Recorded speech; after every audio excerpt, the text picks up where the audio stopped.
பொன்மனச்செம்மல் புரட்சி தலைவர் எம்ஜிஆர், இதே புரட்சி தலைவி அம்மா, இருபெரும் தலைவர்களை வணங்கி வேடசந்தூர் சட்டமன்ற தொகுதியில் இருக்கின்ற அத்தனை மக்களும் இந்த வேடசந்தூர் பேரூராட்சியிலே குழும்பி இந்த பகுதியே அதிர்கின்ற அளவிற்கு மக்கள் வெள்ளம் கடல் போல் காட்சியளிக்குது. எங்கே பார்த்தாலும் மக்கள் வெள்ளம். அடுத்த ஆண்டு நடைபெற்ற சட்டமன்ற பொது தேர்தலில்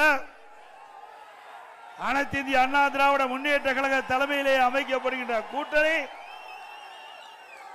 வெற்றி பெறுவதற்கு இந்த வேடசந்தூர் பேரூராட்சியில் குழுமி இருக்கின்ற மக்களுடைய ஆரவாரம் மகிழ்ச்சி சாட்சி.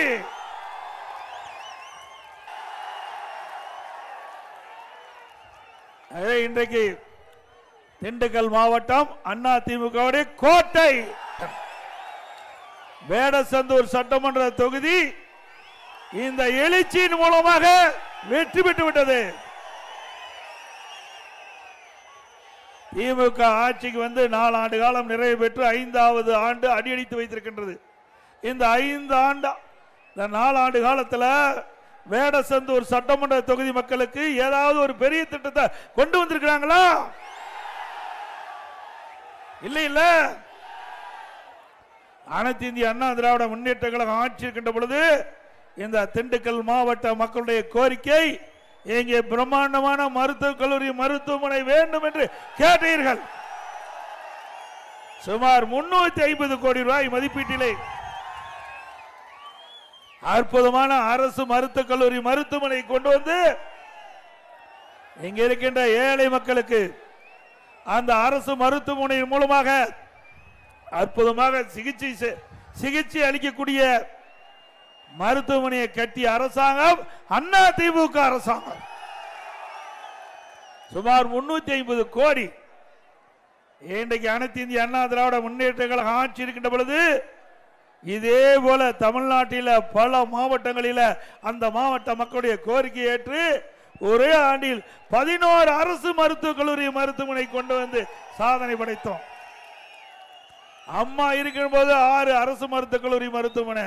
ஆக அனைத்து இந்திய அண்ணா திராவிட முன்னேற்ற கழகம் 2011-2021 வரை 10 ஆண்டு கால ஆட்சியிலே 17 அரசு மருத்துவக் கல்லூரி மருத்துவமனை கொண்டு வந்து தமிழகத்திலே ஒரு வரலாற்று சாதனை படைத்த அரசாங்கம் அண்ணா திமுக அரசாங்கம். ஆனால் திராவிட முன்னேற்ற கழகம் ஆட்சிக்கு வந்து 4 ஆண்டு நிறைவு பெற்று விட்டன. இந்த 4 ஆண்டு காலத்தில் ஒரு அரசு மருத்துவக் கல்லூரி மருத்துவமனை கூட கொண்டு வர முடியாத திராணியற்ற அரசு விடியா திமுக அரசாங்கம். நான் அடிக்கடி எல்லா கூட்டத்திலும் நான் சொல்லி வருவது, குறிப்பிட்டு வருவது, திறமையற்ற முதலமைச்சர், பொம்மை முதலமைச்சர் தமிழகத்திலே ஆளுகின்ற காரணத்தினால்தான் மக்களுக்கு தேவையான திட்டங்கள் கிடைக்கவில்லை. இதே அனைத்து இந்திய அண்ணா திராவிட முன்னேற்ற கழக அரசு மாண்பு அம்மா இருக்கின்ற பொழுதும் சரி, அம்மா மறைவுக்கு பிறகும் சரி, மக்கள் என்ன எண்ணுகின்றார்களோ அந்த எண்ணோட்டத்திற்கு தகுந்தவாறு அரசு செயல்பட்ட ஒரே அரசாங்கம் அண்ணா திமுக அரசாங்கம்.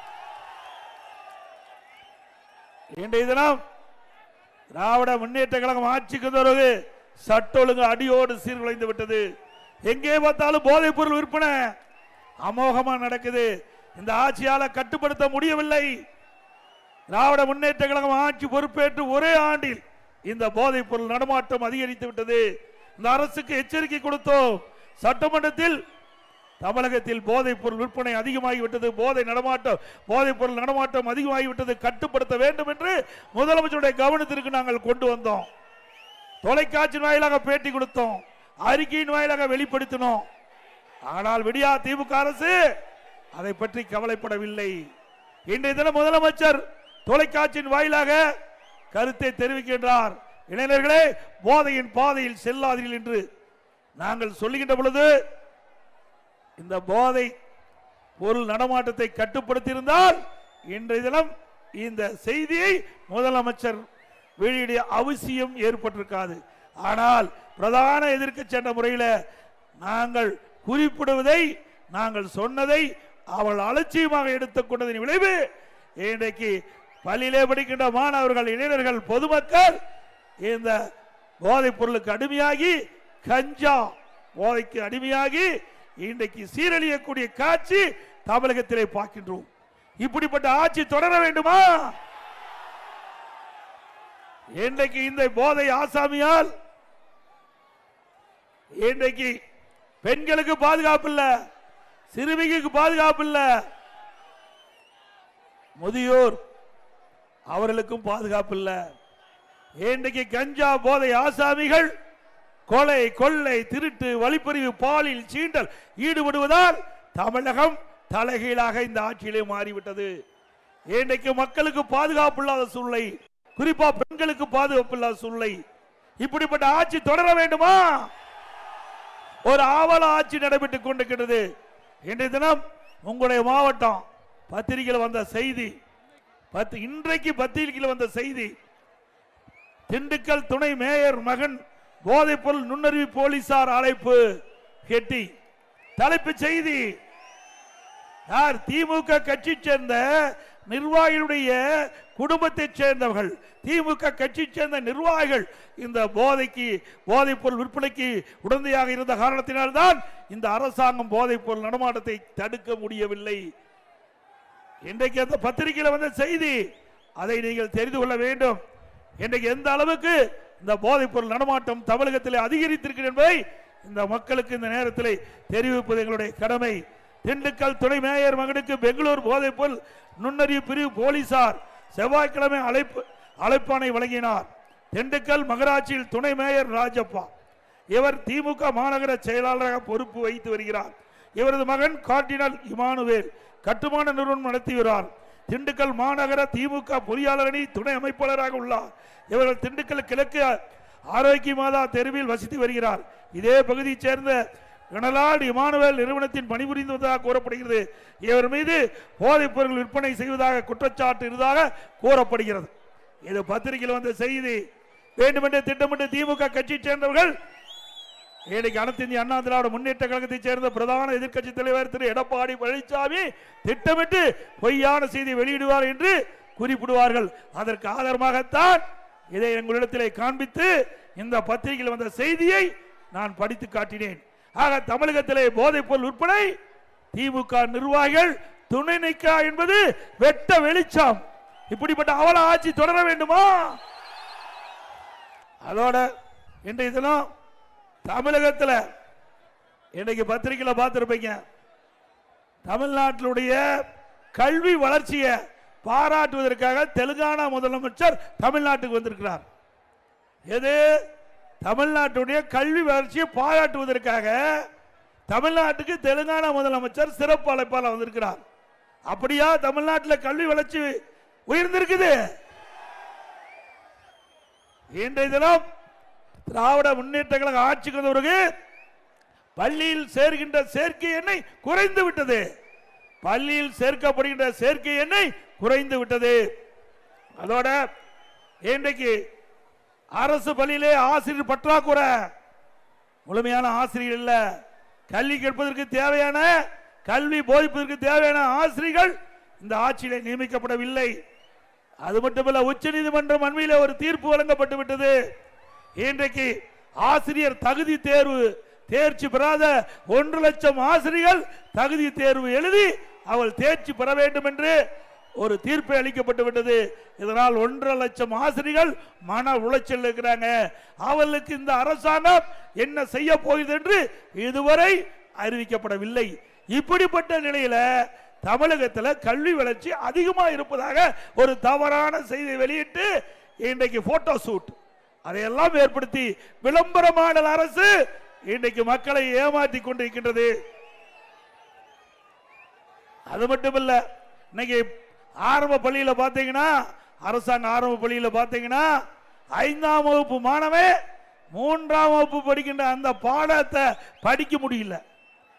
படிப்பது 5ஆம் வகுப்பு. ஆனா அந்த 5ஆம் வகுப்பு மாணவன் 3ஆம் வகுப்பு பாட புத்தகத்தில் படிக்க முடியாத ஒரு சூழ்நிலை தமிழகத்தில் நிலவி கொண்டிருக்கின்றது. இப்படிப்பட்ட சூழ்நிலையில் இன்றைய முதலமைச்சர் இன்றைக்கு ஒரு நாடகத்தை அரங்கேற்றி தமிழகத்திலே கல்வி வளர்ச்சி அபரிதமாக இருப்பதை ஒரு தோற்றத்தை உருவாக்குவதற்காக இன்றைக்கு ஒரு நிகழ்ச்சியை ஏற்பாடு பண்ணியிருக்கிறார். அத்தனையும் ஒரு நாடகம் என்பதை நாட்டு மக்கள் அறிய வேண்டும். அதே போல இன்றைய தினம் நெல்லையில் ஒரு வகுப்பறையில் 2 மாணவர்கள் அறிவாளால் வெட்டிக்கிட்டாங்க.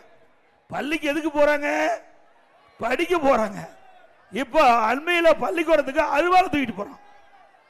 அருவாளை தூக்கிறதுக்காக பள்ளிக்கூடம் நடத்துறாங்க. இன்றைக்கு வெட்கக்கேடான ஆட்சி.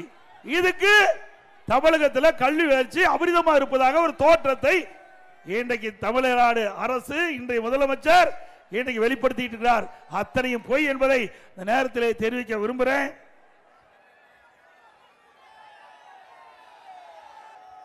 அதோட இன்றைய தினம்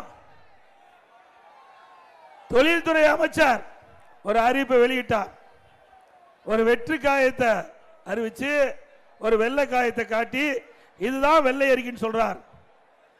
ஆக எவ்வளவு ஏத்த இருந்தா இப்படி பேசுவார்? எங்க நாட்டு மக்கள், இங்க படித்த இளைஞர்கள் இருக்கிறீங்க. நாட்டில் பல லட்சம் பேர் வேலை இல்லாம இருக்கிறாங்க. திராவிட முன்னேற்ற கழக அரசு அமைந்த பிறகு இந்த 52 மாத திராவிட முன்னேற்ற கழக ஆட்சியில் 922 புரிந்துணர்வு ஒப்பந்தங்கள் போடப்பட்டதாகவும் அதிலே கிட்டத்தட்ட 10 லட்சம் தொழில் முதலீட்டை ஈர்க்கப்பட்டதாகவும் அதில் 32 லட்சம் பேருக்கு வேலை கிடைக்கும் என்றும் அதோட 75% புரிந்துணர்வு ஒப்பந்தம் நிறைவேற்றப்பட்டதாக திரு ஸ்டாலின் அவர்கள் ஜெர்மன் நாட்டுக்கு செல்கின்ற பொழுது பத்திரிகையாளரை சந்தித்து இப்படி ஒரு செய்தி வெளியிட்டு போயிருக்காங்க. திரு ஸ்டாலின் அவர்களே, திரு தொழில்துறை அமைச்சர் டிஆர்பி ராஜா அவர்களே, இதற்கு விளக்கம் கொடுக்கப்பட வேண்டும். ஒரு முதலமைச்சர் இன்றைக்கு தொலைக்காட்சியில பேட்டி கொடுக்கின்ற பொழுது இந்த செய்தியை சொல்லிக்கிறார். அந்த அடிப்படையில் நான் கேட்கின்றேன், இன்றைக்கு நீங்கள் ஆட்சி பொறுப்பேற்றதிலிருந்து 922 புரிந்துணர்வு ஒப்பந்தங்கள் போடப்பட்டது என்று சொன்னால் அதில் 75% புரிந்துணர்வு ஒப்பந்தங்கள் நிறைவேற்றப்பட்டது சொன்னால் லட்சக்கணக்கான பேருக்கு, சுமார் தமிழகத்தில் 25 லட்சம் பேருக்கு வேலை கிடைத்திருக்க வேண்டும். கிடைச்சதா வேலை? திண்டுக்கல் மாவட்டம் வேடசத்தூர்ல எத்தனை பேருக்கு வேலை கிடைச்சது?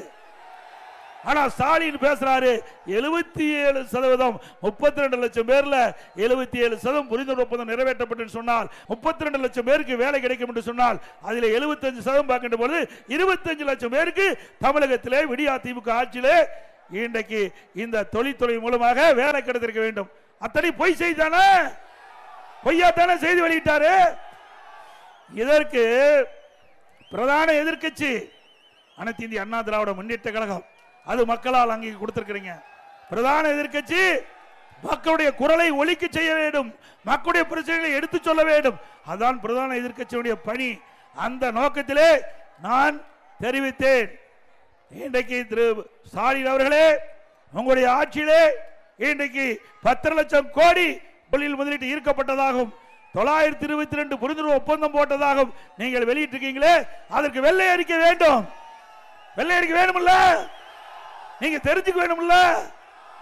அப்படி தெரிஞ்சா தானே எவ்வளவு தொழில் வந்தது, அந்த தொழிலுடைய நிலைமை என்ன, எத்தனை தொழில் பயன்பாட்டுக்கு வந்திருக்குது, எவ்வளவு நிதி தமிழ்நாட்டுக்கு வந்திருக்குது, தொழில்துறை மூலமாக எவ்வளவு பேருக்கு வேலை கிடைத்திருக்கு என்ற விவரத்தை கேட்டா வெள்ளை காயத்தை காட்டுகிறார்.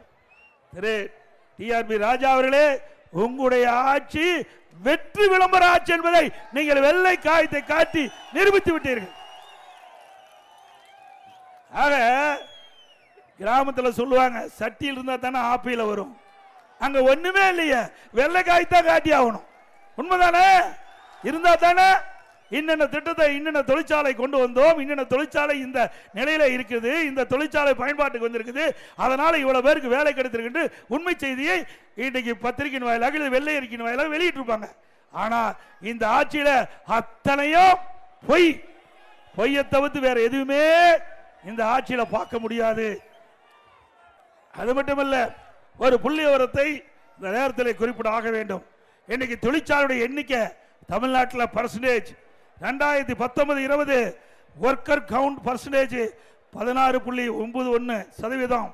அதே 2023-24 திமுக ஆட்சியில் 15.95. அண்ணா திமுக ஆட்சியில் 2019-20 ஒர்க்கர் கவுண்ட் பர்சன்டேஜ் 16.91.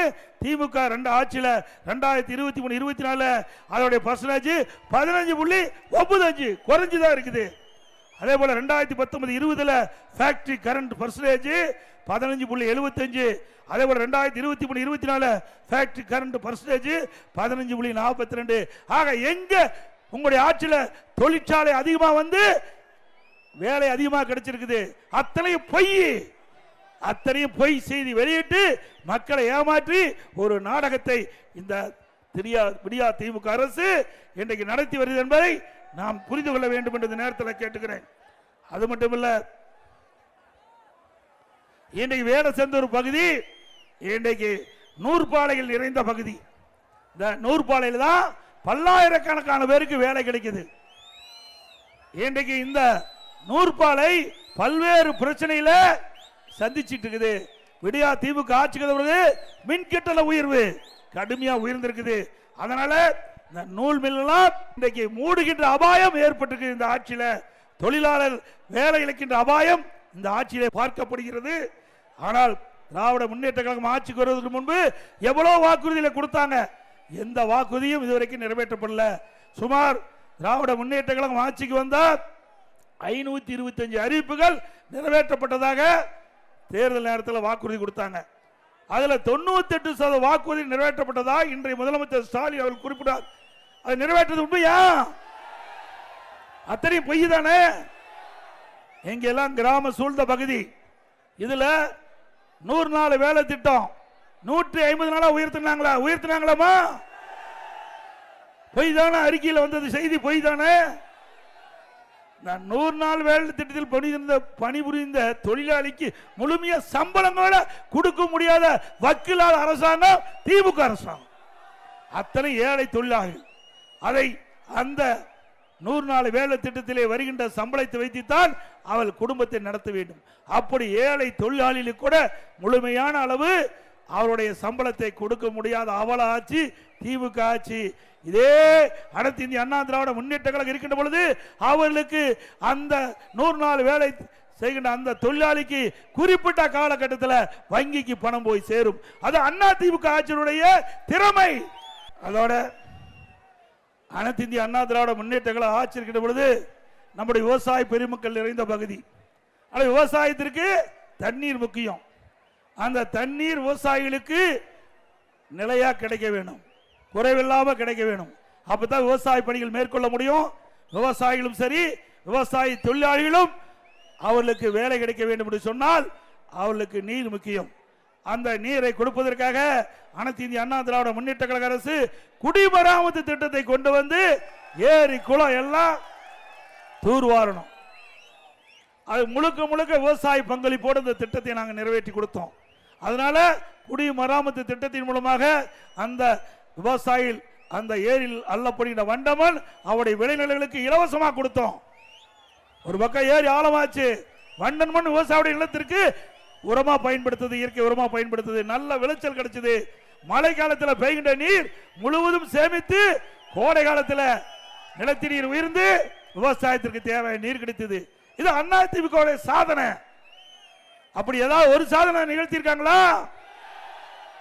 விவசாயிகள் அந்த விவசாய பணி மேற்கொள்கின்ற பொழுது 24 மணி நேரம் அவருடைய பம்பு செட் இயங்குவதற்கு மும்முனை மின்சாரம் அண்ணா திமுக ஆட்சியில் தான் கொடுத்தோம்.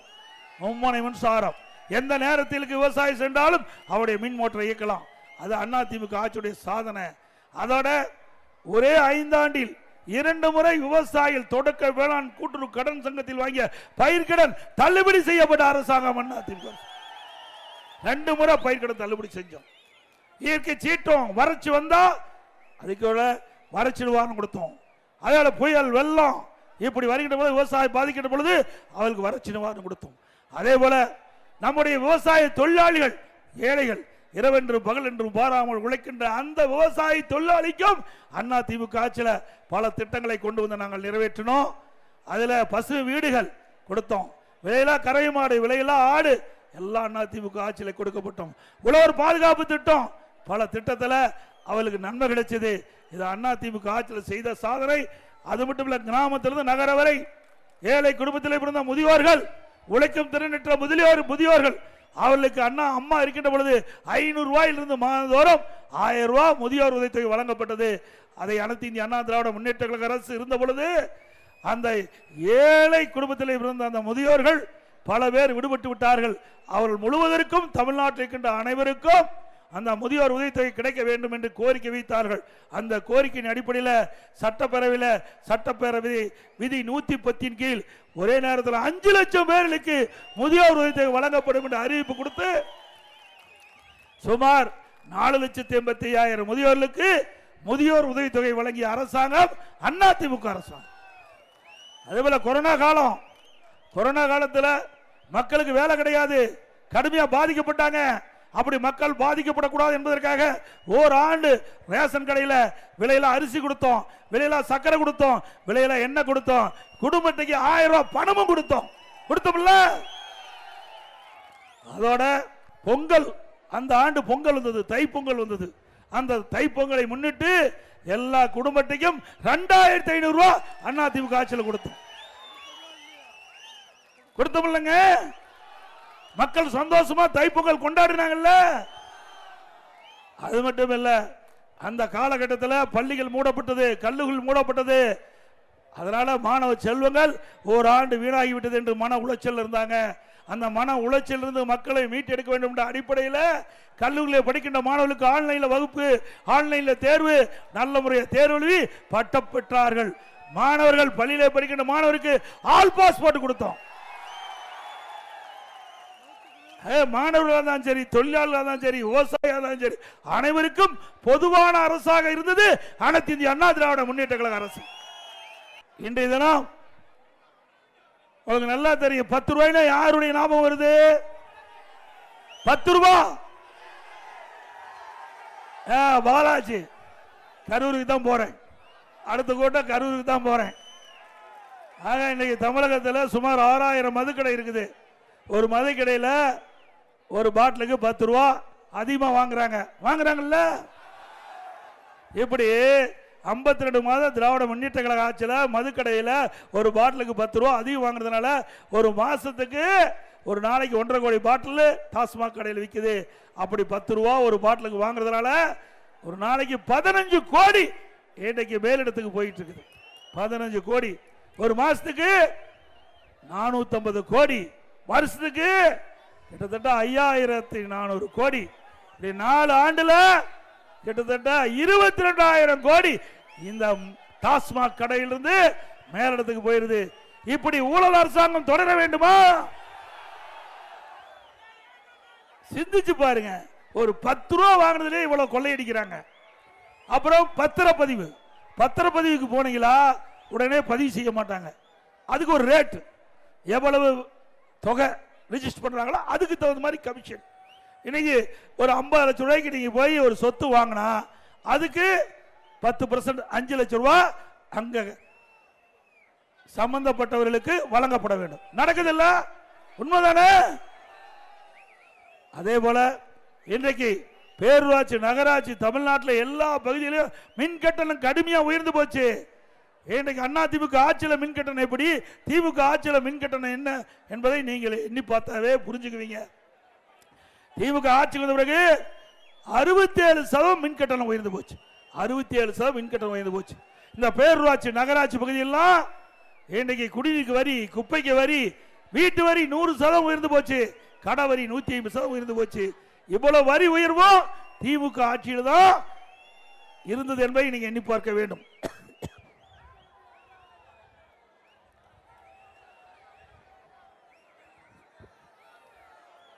இந்த பகுதியெல்லாம் தொழிலாளி நிறைந்த பகுதி.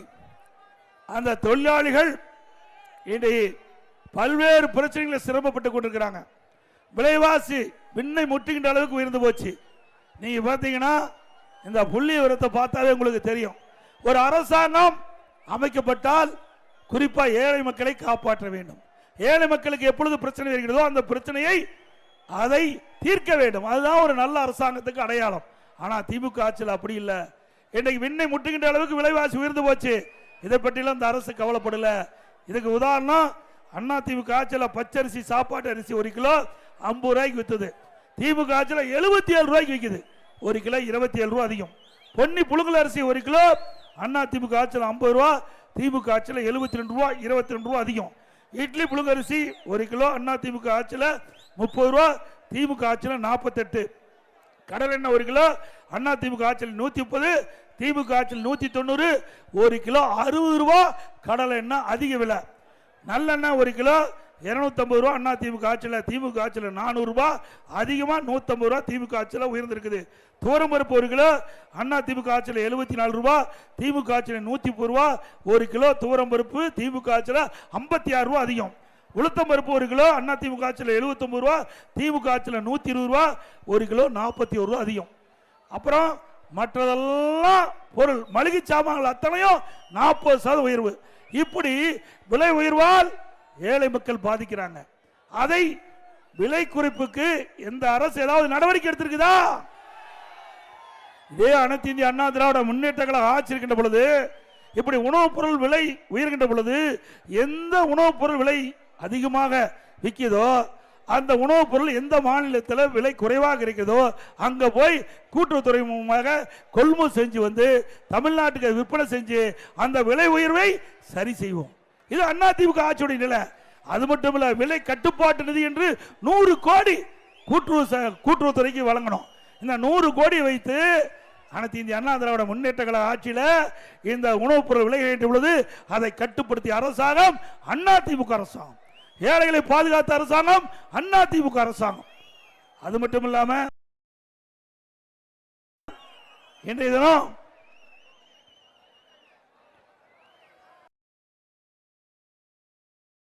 இங்க ஏழை மக்கள் அதிகமாக வசிக்கிறீங்க. விவசாய தொழிலாளி, தாழ்த்தப்பட்ட மக்கள், இவர்களுக்கு ஏற்கனவே அவள் குடியிருக்கிற வீடு குடிசை வீடா இருக்கும். பல பேருக்கு வீட்டு மனையே இல்லாம இருக்கும். அந்த ஏழை தொழிலாளிகளுக்கும் தாழ்த்தப்பட்ட மக்களுக்கும் இப்படி இருக்கின்ற மக்களுக்கு அனைத்து இந்திய அண்ணா திராவிட முன்னேற்ற கழக ஆட்சி அமைந்த உடனே அரசாங்கமே அந்த வீட்டு மனை இல்லாதவர்களுக்கு நிலத்தை விலைக்கு வாங்கி அந்த நிலத்தில் அந்த வீடு இல்லாத ஏழை மக்களுக்கும் தாழ்த்தப்பட்ட மக்களுக்கும் பல லட்சம் மதிப்புள்ள அற்புதமான கான்கிரீட் வீடு கட்டி கொடுக்கப்படும். இது அதிமுகவுடைய பிரதான தேர்தல் அறிக்கையாக நாங்க வச்சிருக்கிறோம். அது மட்டுமல்ல, இன்றைக்கு ஒரு குடும்பத்தில் ஒரு தாழ்த்தப்பட்ட குடும்பமோ அல்லது ஏழை தொழிலாளி குடும்பத்திலேயோ அவர்களுக்கு 2 மகன் இருந்தா அவள் வயது வருகின்ற பொழுது திருமணமாகி தனி கொடுத்துரும் போவாங்க. அப்போ அவள் வீட்டு மனை இல்லாமல் இருக்கும். அப்படிப்பட்டவர்களுக்கு கண்டறிந்து அவர்களுக்கும் அங்க நிலத்தை வாங்கி அவளுக்கு அற்புதமான கான்கிரீட் வீடு அந்த ஏழை தொழிலாளிகளுக்கும் தாழ்த்தப்பட்ட மக்களுக்கும் அதிமுக ஆட்சியிலே கட்டி கொடுக்கப்படும். ஒவ்வொரு தீபாவளி வருகின்ற பொழுது நம்முடைய தாய்மார்களுக்கும் சகோதரிகளுக்கும் நல்ல தரமான சேலை வழங்கப்படும். தீபாவளி போது அதிமுக ஆட்சியில் திருமண உதவி திட்டம் அப்படி ஒரு திட்டத்தை அறிவிச்சு மாண்புமிகு அம்மா வெற்றிகரமா செயல்படுத்தி வந்தாங்க. ஏழை குடும்பத்திலே பிறந்த பெண்கள், தாழ்த்தப்பட்ட குடும்பத்திலே பிறந்த பெண்கள் திருமண வயது அடைகின்ற பொழுது பொருளாதார சூழலின் காரணமாக திருமணம் தடைபெறுகிறது. இதை மாண்புமிகு அம்மா அவர்கள் அறிந்து அந்த ஏழை குடும்பத்தில் பிறந்த பெண்ணுக்கு உரிய நேரத்தில் திருமணம் நடைபெற வேண்டும் என்பதற்காக திருமண உதவி திட்டம் 25,000 50,000 கொடுத்தோம். தாலிக்கு தங்க 1 சவரன் இன்னைக்கு 83,000 ரூபாய்.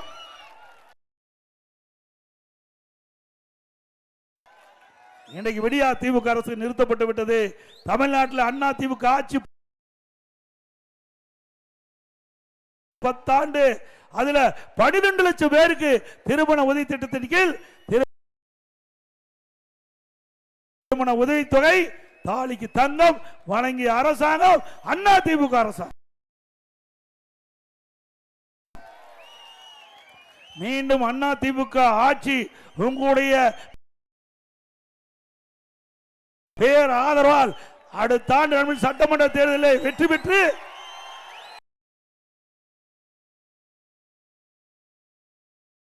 ஆட்சி அமைந்தவுடன் மாண்பு அம்மாவுடைய கனவு திட்டமான அந்த பகுதியை தேர்ந்தெடுத்து அங்க ஒரு அம்மா மினி கிளினிக் கொண்டாந்தோம். அந்த அம்மா மினி கிளினிக்ல ஒரு எம்பிபிஎஸ் டாக்டர், ஒரு செவிலியர், ஒரு மருத்துவ உதவியாளர் நியமிக்கப்பட்டு அந்த பகுதியில் ஏழை மக்கள் ஏதாவது நோயாய்ப்பட்டால் அந்த அங்க இருக்கின்ற அம்மா மினிக்கிளிக்கு சென்று சிகிச்சை பெறலாம். அது இந்த விடியா திமுக ஆட்சிக்கு பிறகு அரசியல் கால் புரட்சியின் காரணமா அது அம்மா மினி கிளினிக் திட்டத்தை ரத்து பண்ணியிருக்கிறாங்க. இந்த வேடசந்தூர் சட்டமன்ற தொகுதியில் மட்டும் தமிழகத்திலே எங்கும் இல்லாத அளவுக்கு 18 அம்மா மினி கிளினிக் கொடுத்திருக்கோம். 18 அம்மா மினி கிளினிக் ஒரு சட்டமன்ற தொகுதியில். இந்த வேடசந்தூர் சட்டமன்ற தொகுதியில் தான் அதிகமா அம்மா மினி கிளினிக் திறந்த ஒரே சட்டமன்ற தொகுதி வேடசந்தூர். தமிழ்நாடு முழுவதும் 2000 அம்மா மினி கிளினிக் திறக்கப்படும் அறிவிக்கப்பட்டு திறந்தோம். அந்த ஏழை மக்களுக்கு சிகிச்சை அளிக்கக்கூடியதை கூட பொறுத்துக் கொள்ள முடியாத முதலமைச்சர் திரு ஸ்டாலின் என்பதை மக்கள் உணர வேண்டும். திரு ஸ்டாலின் அவர்களே, நீங்க காற்றை எப்படி தடை போட முடியாதோ அதுபோல் ஏழை மக்களுக்கு செய்கின்ற திட்டத்தை எந்த காலத்திலும் தடை செய்ய முடியாது. மீண்டும் அண்ணா திமுக ஆட்சி மலர்ந்தவுடன் இந்த அம்மா மினி கிளினிக் திட்டம் தொடரும். இப்ப 2000 அம்மா மினி கிளினிக் இனி அடுத்த ஆண்டு நடைபெற்ற சட்டமன்ற பொது தேர்தலில் வெற்றி பெற்ற ஆட்சி அமைந்தால் 4000 அம்மா மினி கிளினிக் திறக்கப்படும். 4000. பொன்மனச்செம்மல் புரட்சி தலைவர் எம்ஜிஆர், இதே புரட்சி தலைவர் அம்மா கண்ட கனவு ஏழைகளை வாழ வைக்க வேண்டும், ஏழைகளுக்கு தேவையான திட்டங்களை கொண்டு வர வேண்டும். அதனால் ஏழைகள் வாழ்வு மலர வேண்டும், ஏழைகள் மகிழ்ச்சியோடு வாழ வேண்டும். அதுதான் அனைத்து இந்திய அண்ணா திராவிட முன்னேற்ற கழக லட்சியம். அந்த லட்சியத்தை அம்மாவுடைய அரசு நிறைவேற்றப்பட்டது.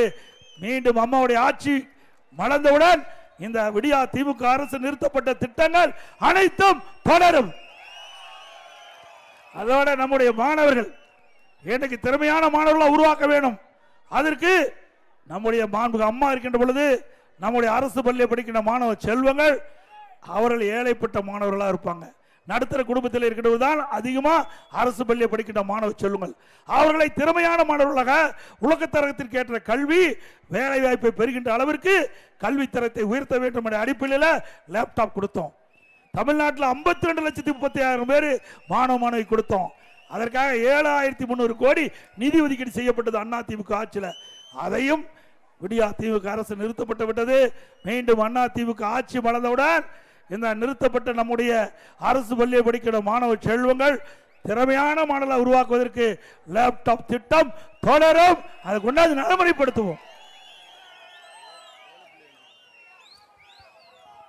அதே போல இன்றைக்கு கிராமத்திலிருந்து நகர வரை அரசு பள்ளி படிக்கின்ற மாணவர்கள் 41% பேர் படிக்கிறீங்க. இந்த 41% மாணவர்கள் ஏழை குடும்பத்தை சேர்ந்தவர்களா இருக்கிறாங்க, அல்லது நடுத்தர குடும்பத்தை சேர்ந்தவர் இருக்காங்க. விவசாயி தொழிலாளி, சலவை தொழிலாளி, அல்லது கைத்தறி நெசவு தொழிலாளி, விசைத்தறி நெசவு தொழிலாளி, அல்லது வேலைக்கு செல்கின்ற ஏழை குடும்பத்தில் பிறந்த மாணவ மாணவி தான் அரசு பள்ளியில் அதிகமாக படிக்கிறாங்க. 41% அரசு பள்ளி படிக்கின்ற மாணவருடைய எண்ணிக்கை 3,85,000 பேர் அரசு பள்ளியில் படிச்சுட்டு இருக்கிறாங்க. அப்படி 2017-18ஆம் ஆண்டு இந்த நீட் தேர்வில் வெறும் 9 பேர் தான் தேர்ச்சி பெற்றாங்க. அரசு பள்ளியை படித்த மாணவர்கள் 3,85,000 பேர்ல வெறும் 9 பேர் தாங்க அந்த நீட் தேர்வு எழுதி தேர்ச்சி பெற்று மருத்துவ கல்விக்கு போய் சேர்ந்தாங்க. ஆகவே இந்த ஏழை மாணவர்கள் மருத்துவராக வேண்டும், அவருடைய கனவு நனவாக வேண்டும் என்பதற்காக எதிர்கட்சி கோரிக்கை வைக்கல, பொதுமக்கள் கோரிக்கை வைக்கல, அனைத்து இந்திய அண்ணா திராவிட முன்னேற்ற கழக அரசாங்கமே ஒரு முயற்சி செய்து இன்றைக்கு 7.5% உள்ளிடஒதுக்கீடை கொண்டு வந்து சட்டம் இயற்றப்பட்டு அமுல்படுத்தப்பட்டு அதன் விளைவாக இன்றைய தினம் அரசு பள்ளி படித்த மாணவர்கள் 2,818 பேர் மருத்துவ கல்வி கிடைக்குது. எம்பிபிஎஸ் படிச்சுட்டு இருக்கிறாங்க. ஏழைகள் அத்தனை பேரும் ஏழைகள். அது மட்டும் இல்ல, இந்த இடஒதுக்கீட்டில் தேர்வானவர்கள் அத்தனை பேரும் ஏழைகள். மருத்துவ கல்வி கட்டணம் செலுத்த முடியாது. என்னுடைய கவனத்துக்கு வந்தவுடன் அந்த இடஒதுக்கீட்டில் தேர்வு செய்த மாணவர்கள் அனைவரும் ₹1 செலவு இல்லாம அந்த மருத்துவ கல்வி கட்டணத்தை அரசாங்கமே செலுத்தும் அறிவிக்கப்பட்டு இன்றைய தினம் ₹1 செலவு இல்லாம அரசு பள்ளியை படிக்கின்ற மாணவர்கள் மருத்துவ கல்வியை கிடைக்க செய்த அரசாங்கம் அண்ணா திமுக அரசாங்கம். நல்லா சிந்திச்சு பாருங்க, ஒரு அரசாங்கம் எப்படி செயல்பட வேண்டும் என்பதற்கு இதுதான் உதாரணம்.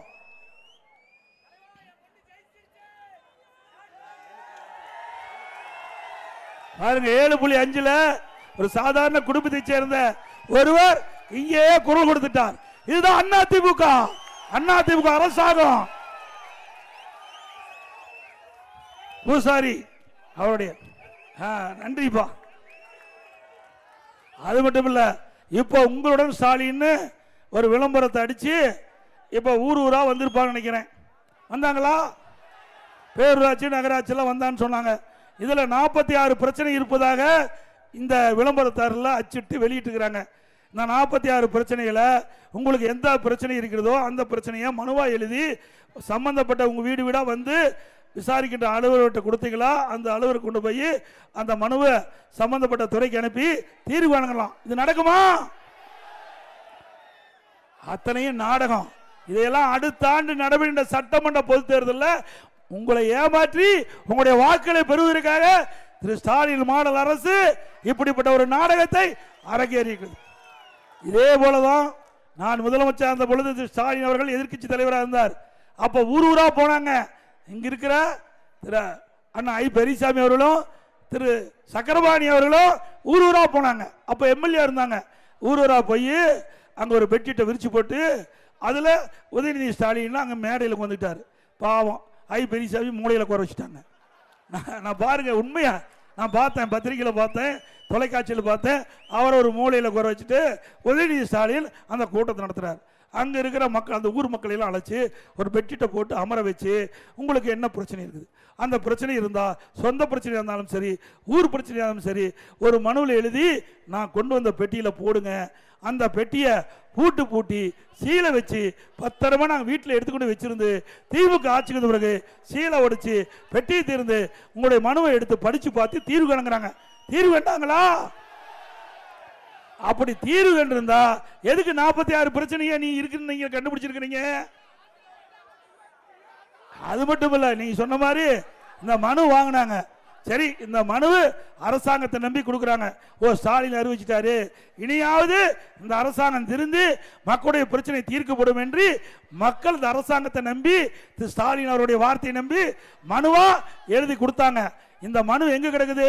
சிவகங்கை மாவட்டம் திருப்புவனம் ஆத்துல கிடக்குது. உண்மைதானே? எங்களோட நீங்க நல்லா தெரிஞ்சு வச்சிருக்கிறீங்க. அரசாங்கத்தில் என்ன நடக்குது என்பது விழிப்போடு இருந்து மக்கள் தெரிந்து கொண்டிருக்கிறீங்க. அதுக்கு நன்றி. அதே போல இன்றைய தினம் இந்த வேடசந்தூர் சட்டமன்ற தொகுதியில் அதிமுக ஆட்சி இருக்கின்ற பொழுது பல்வேறு திட்டங்களை நிறைவேற்றியிருக்கிறோம்.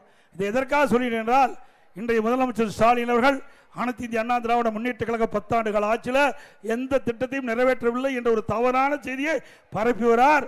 நான் ஏற்கனவே குறிப்பிட்ட திண்டுக்கல் மாவட்டத்தில் பிரமாண்டமான அரசு மருத்துவக் கல்லூரி மருத்துவமனை 350 கோடியில் கட்டி திறந்திருக்கிறோம். குஜிலியம்பாறை தலைமையாக கொண்டு தனி தாலுகா அமைச்சு கொடுத்திருக்கிறோம். வேடசந்தூர் தொகுதி வழியாக செல்லும் திண்டுக்கல் கரூர் மாநில நெடுஞ்சாலை 4 வழிச்சாலையாக சுமார் 450 கோடியில் தரம் உயர்த்தப்பட்டது. தண்ணீர் பந்தம் பட்டியல சுமார் 7 கோடி மதிப்பீட்டில் கலைக்கல்லூரி கட்டப்பட்டது. காமராஜர் பல்கலைக்கழக உறுப்பு கல்லூரி வந்த அக்கல்லூரி அரசு கலைக்கல்லூரியாக அதை மாற்றி அமைக்கப்பட்டது. வேடசந்தூர் பகுதி விவசாயிகள் பயன்பெறும் வகையில் ஜேனன் கோட்டையில் 4 கோடி மதிப்பீட்டில் முருங்கை பதப்படுத்தும் நிலையம் அமைக்கப்பட்டது. வேடசந்தூர் சட்டமன்ற தொகுதியில் நான் ஏற்கனவே சொன்னேன் 18 அம்மா மினி கிளினிக் இந்த தொகுதியில் தான் திறந்திருக்கோம். தமிழ்நாட்டிலேயே அதிகமாக அம்மா மினி கிளினிக் தொடங்கப்பட்ட தொகுதி வேடசந்தூர் சட்டமன்ற. தக்காளி, புளி போன்ற விவசாய பொருட்களை குளிர்பாதன கிடங்களில் பாதுகாக்கவும் மதிப்பு கூட்டப்பட்ட பொருளாக உற்பத்தி செய்திடும் ஐயலூரில் மினி உணவு பூங்கா அமைக்கப்பட்டது. குஜிலியம்பாறையில் தீயணைப்பு நிலையம் அமைக்கப்பட்டது. புகழ்பெற்ற வேடசந்தூர் சந்தைக்கு ரூபாய் 2 கோடி மதிப்பீட்டில் புதிய கட்டிடம் கட்டி கொடுக்கப்பட்டது. வேடசந்தூர் தொகுதியின் மைய பகுதியான எரியோடு பேரூராட்சியில் சுமார் 75 லட்சம் மதிப்பீட்டில் மின்மயானம் அமைக்கப்பட்டது. அதிமுக ஆட்சியில் கொண்டு வரப்பட்டு ஆட்சி மாற்றத்துக்கு பிறகு திமுக ஆட்சிக்கு வருவது ஸ்டிக்கர் ஒட்டி திறக்கப்பட்ட நிகழ்ச்சிகள். திருக்குறணம் நரசிங்கபுரம் இடையே பாலம் ரூபாய் 7 கோடி மதிப்பில் அமைக்கப்பட்டது. அதை ஸ்டிக்கர் ஒட்டி திமுக ஆட்சி திறந்துட்டாங்க. மழை காலத்தில் குடநாட்டில் ஏற்படும் வெள்ளப்பெருக்கினால் பாதிக்கப்பட்ட கருப்பத்தேவனூர் பொதுமக்களின் கோரிக்கை ஏற்று கருப்பத்தேவனூர் நாககோணானூர் இடையே 2 பாலங்கள் ரூபாய் 4.5 கோடி மதிப்பீட்டில் அமைத்து நடவடிக்கை எடுக்கப்பட்டது. திமுக ஆட்சி திறந்துட்டாங்க. வடமதுரை ஊராட்சி ஒன்றிய அலுவலக கட்ட 3 கோடி ரூபாய் இன்னைக்கு அதிமுக ஆட்சியில் அனுமதி வழங்கப்பட்டது. அதை ஆட்சி மாற்ற பிறகு திமுக ஆட்சியில் வந்து கட்டி திறந்திருக்கிறாங்க. அதோட ஒரு முக்கியமான செய்தி, இந்த பகுதி வறட்சியான பகுதி. உங்களுடைய அப்பொழுது சட்டமன்ற உறுப்பினர் அருமை சோதரர் ஆர்பி பரமசிவம் அவர்கள் சட்டமன்றத்திலே குறிப்பிட்டார், எங்களுடைய வேடச்சந்தூர் சட்டமன்ற தொகுதி வறட்சியான பகுதி. அந்த வறட்சியான பகுதியிலுக்கின்ற ஏரிகளெல்லாம் நீர் நிரப்பப்பட வேண்டும். அதற்காக நீங்கள் நீரேற்றின் மூலமாக இன்றைக்கு மாயனூர் அணையிலிருந்து அங்கே இருக்கின்ற உபரி நீர் வெளியேறுகின்ற பொழுது நீரேற்றின் மூலமாக இந்த வறண்ட வேடச்சந்தூர் இருக்கின்ற ஏரிகள் நிரப்ப வேண்டும் என்று கோரிக்கை வைச்சாங்க. நான் முதலமைச்சர் இருந்த பொழுது அவருடைய கோரிக்கை ஏற்று சட்டப்பேரவை விதி 110 கீழ் அதற்கு முதற்கட்டமாக ஆய்வு செய்ய நிதி ஒதுக்கீடு செய்யப்பட்டது. ஆட்சி மாற்றம் ஏற்பட்டவுடன் கிடப்பிலே போட்டு விட்டார்கள். விவசாயிகள் பற்றி கவலை இல்லை, விவசாய தொழிலாளி பற்றி கவலை இல்லை, மக்களை பற்றி கவலை இல்லை. ஆனால் அனைத்து இந்திய அண்ணா திராவிட முன்னேற்ற கழக அரசாங்கத்தை பொறுத்த வரைக்கும் விவசாயிகளும் விவசாய தொழிலாளியும் மக்கள் தான் எஜமானர்கள். அந்த மக்களுக்கு தேவையான திட்டங்களை கொடுப்பதுதான் எங்களுடைய அரசுடைய லட்சியம். அதன் அடிப்படையிலே இந்த திட்டத்தை அறிவித்தோம். அனைத்து இந்திய அண்ணா திராவிட முன்னேற்ற கழக அரசு அறிவித்த திட்டம் என்ற ஒரே காரணத்திற்காக அரசியல் காழ்ப்புணர்ச்சியோடு அந்த திட்டத்தை முடக்கி வைத்திருக்கின்றார்கள். மீண்டும் அதிமுக ஆட்சி அமைந்தவுடன் இந்த திட்டம் நிறைவேற்றுவதற்கான நடவடிக்கை மேற்கொள்ளப்படும்.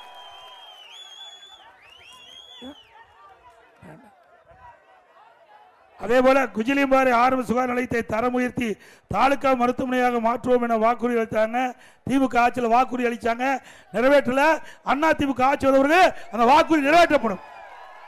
வடமதில் புதிதாக பேருந்து நிலையம் அமைப்பதாக சொன்னாங்க, இன்று வரை அதை நிறைவேற்றல. இதெல்லாம் திமுக ஆட்சியில் கொடுக்கப்பட்ட வாக்குறுதி.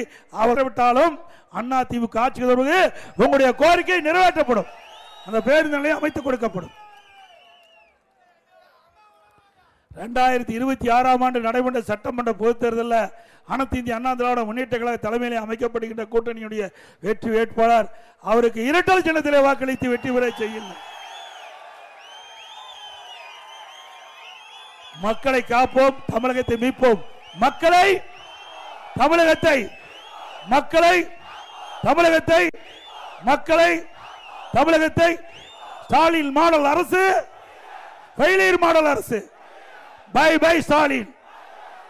நன்றி, வணக்கம்.